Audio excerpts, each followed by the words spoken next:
America ने Iran को बज़ाहिर दुनिया से काट दिया है और उस पर सख्त तरीन और तारीखी मौशी पाबंदियां आयद कर दी हैं और पूरी दुनिया को ये पैगाम दे दिया है कि अगर ईरान के साथ किसी तरह की ट्रेड की गई, कोई लेन देन किया गया तो संगीन नताइज पूरी दुनिया के उन ममालिक को भुगतने पड़ेंगे। इस सिलसिले में स्कॉट बेसेंट ने एक बहुत ही अहम तरीन प्रेस ब्रीफिंग दी। जो अमेरिका के वजीर ख़जाना हैं, उन्होंने तफसील से बताया कि किन शोबों में पाबंदियां लगाई गई हैं और उसी के बाद अमरीकी सदर डोनाल्ड ट्रंप भी एक्टिव हो गए हैं और अब एक एक मुल्क के सरबराह को फ़ोन करके कह रहे हैं कि ईरान के साथ ट्रेड नहीं करनी है। मैं खुद बज़ाते खुद आपको ये बात बताना चाह रहा हूँ ताकि कल को कोई जवाब बाकी ना रहे और अगर हम किसी तरह की कोई और सख्त इक़दाम उठाते हैं उन ममालिक के साथ तो फिर उन ममालिक को हमसे शिकायत ना हो। लेकिन देखना यह है कि ईरान पर जो माशी पाबंदियाँ लगाई गई हैं वो क्या हैं, किस तरह लगाई गई हैं, किन शोबों पे लगाई गई हैं और ईरान के पास क्या ऐसी कोई स्ट्रैटेजी है जिससे वो इन मुआशी पाबंदियों को तोड़ सके, इससे निकल सके और निकल कर अपने मईशत को बेहतर कर सके, किसी तरह से उसकी मईशत सांस ले सके और आने वाले दिनों में उसकी मईशत घुटनों पर न गिर जाए और अमेरिका मुकम्मल तौर पर उसको गिराने में कामयाब ना हो जाए। मेरा नाम अज़हर अली ख़ान है और आप देख रहे हैं आज की बात। वज़ीर ख़जाना अमेरिका के स्कॉट बेसेंट उनका नाम है। उन्होंने एक बहुत ही अहम तरीन ब्रीफिंग में बताया है कि ईरान पर अमेरिका ने बहुत बड़े पैमाने पर मुआशी पाबंदियाँ आयद कर दी हैं। इतनी सख्त पाबंदियाँ आयद की गई हैं जो आज तक तारीख़ में किसी मुल्क पर अमेरिका ने इस तरह की पाबंदियाँ आयद नहीं की गई हैं। चारों तरफ से ईरान की मईशत को जकड़ लिया गया है, चाहे वो एविएशन का सेक्टर हो, किसी तरह के कोई जहाज़ न ईरान से बाहर किसी मुल्क जाएगा और ना किसी मुल्क का जहाज़ ईरान के किसी एयरपोर्ट पर लैंड कर सकेगा। इसका मतलब ये है कि फ़िज़ाई राब्ता पूरी दुनिया से काट दिया गया है। इसी के साथ साथ बताया गया है कि जहाज़ रानी का भी जो शोबा है, किसी तरह की शिपिंग नहीं की जा सकेगी और अगर कोई चीज़ मुल्क से बाहर भेजनी है, एक्सपोर्ट करनी है या मंगवानी है, इंपोर्ट करनी है तो इंपोर्ट एक्सपोर्ट दोनों पर पाबंदी लगा दी गई है। जो ईरान के साथ एक्सपोर्ट करेगा और इंपोर्ट करेगा, उसका माल खरीदेगा या उसे बेचेगा तो उसको संगीन नताइज भुगतने पड़ेंगे, पाबंदियों का सामना करना पड़ेगा और वो सख्त तरीन पाबंदियाँ क्या हैं मैं अभी आगे जाके आपको बताता हूँ। इसी के साथ साथ टेक्नोलॉजी ट्रांसफ़र किसी तरह की नहीं हो सकेगी। ईरान किसी को टेक्नोलॉजी दे भी नहीं सकेगा और कोई मुल्क उसको भी टेक्नोलॉजी नहीं दे सकेगा। तो टेक्नोलॉजी के मैदान में भी ईरान को बहुत पीछे धकेलने की ये कोशिश की गई है अमेरिका की जानिब से। इसी तरह उसके डिजिटल असासों पे पाबंदी लगा दी गई है। किसी तरह की क्रिप्टो करेंसी के अंदर डिजिटल पेमेंट्स के ज़रिए कोई ट्रेड नहीं की जा सकेगी, कोई लेन देन नहीं किया जा सकेगा। बैंकिंग और फाइनेंशियल जो चैनल्स हैं उनको तो पहले ही कह दिया गया था कि ये रोक दिए गए हैं, बंद कर दिए गए हैं। लेकिन अगर अब किसी तरह की कोई क्रिप्टो करेंसी के ज़रिए कोई और तरीका ऐसा उन्होंने बनाया जिस तरह डिजिटल पेमेंट्स की जा सकें तो उसका भी रास्ता रोक दिया गया है और तमाम ममालिक को बता दिया गया है कि इस तरह का कोई लेन देन ईरान के साथ न किया जाए। इसी तरह जो गोल्ड है वो बहुत ज़्यादा अहम तरीन कमोडिटी है, उसकी ट्रेड पर भी पाबंदी लगा दी है और बता दिया गया है कि किसी तरह ईरान ना सोना दे सकेगा ना उसको सोना मिल सकेगा और अगर किसी तरह की कोई ट्रेड सोने के एवज़ की जाती है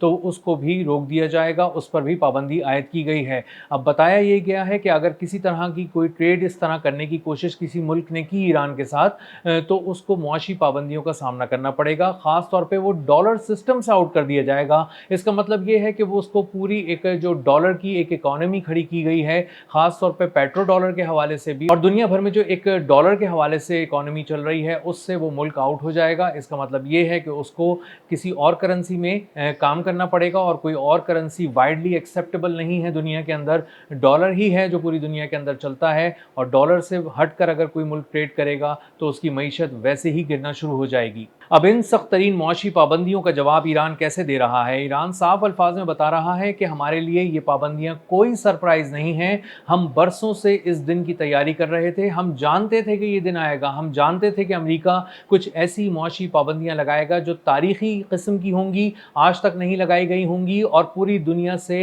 ईरान को काटने की एक बहुत भरपूर कोशिश की जाएगी। और इसी दिन के लिए ईरान एक ज़माने से तैयारी कर रहा था और हमने कम अज़ कम एक ऐसा मैकेनिज़्म ज़रूर तैयार कर लिया था पहले ही जो अब हमें 2 साल तक कम अज़ कम इन मुआशी पाबंदियों के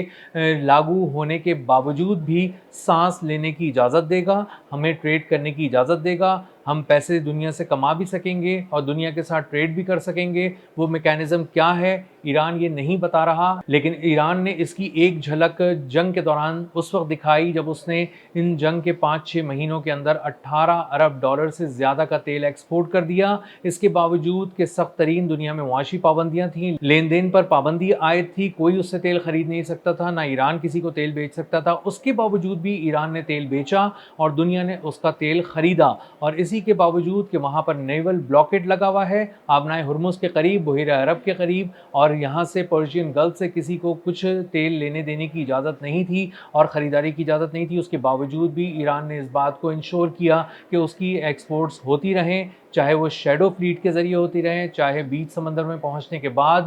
کچھ اور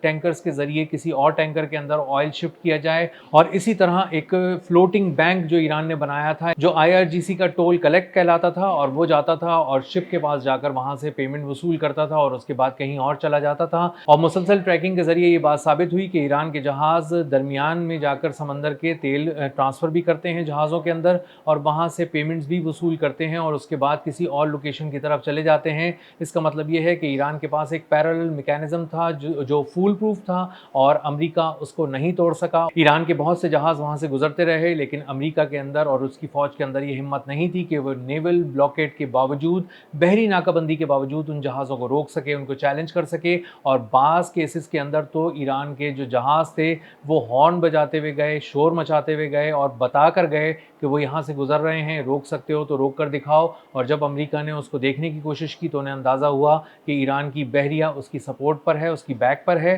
اور اگر کسی طرح کا بھی اس کو روکنے کی کوشش کی گئی تو ایک جھڑپ ہوگی جو بہت بڑے پیمانے پر پھیل سکتی ہے اور ایک پرشین گلف کے اندر آگ لگ سکتی ہے بہت بڑے پیمانے پر۔ اس لیے اپنے آپ کو سمیٹ دیا امریکہ نے، اور اس نیول بلاکیڈ کے باوجود بھی ایران کے جہاز وہاں سے گزرتے رہے اور وہاں سے تمام قسم کی پیمنٹس بھی لیتے رہے اور تیل کو ایکسپورٹ بھی کرتے رہے۔ اب اس سب کے دوران ایک اور اہم ترین بات یہ ہے کہ ایران نہ صرف تیل بیچتا رہا بلکہ اپنی مرضی کی کرنسی وصول کرتا رہا۔ کبھی اس نے چائنیز یوان میں ٹریڈ کرنے کی کوشش کی ہے اور وہ وصول کیے ہیں، اور کبھی اس نے کرپٹو کرنسی میں ڈیجیٹل پیمنٹس وصول کی ہیں، اور اس کے بعد انہوں نے اپنے مرکزی بینک میں یہ تمام پیمنٹس جمع کرا کر پوری دنیا کو یہ بتایا ہے کہ انہوں نے ایک بہترین انداز سے اس سارے معاملے کو دیکھا ہے اور اپنے آئل کو ایکسپورٹ کیا ہے، اس کے ذریعے پیسے بھی کمائے ہیں، سینٹرل بینک کو بھی دیے ہیں۔ اور اس کا مطلب یہ ہے کہ ایک کمائی جو آئل سے تھوڑی رک گئی تھی،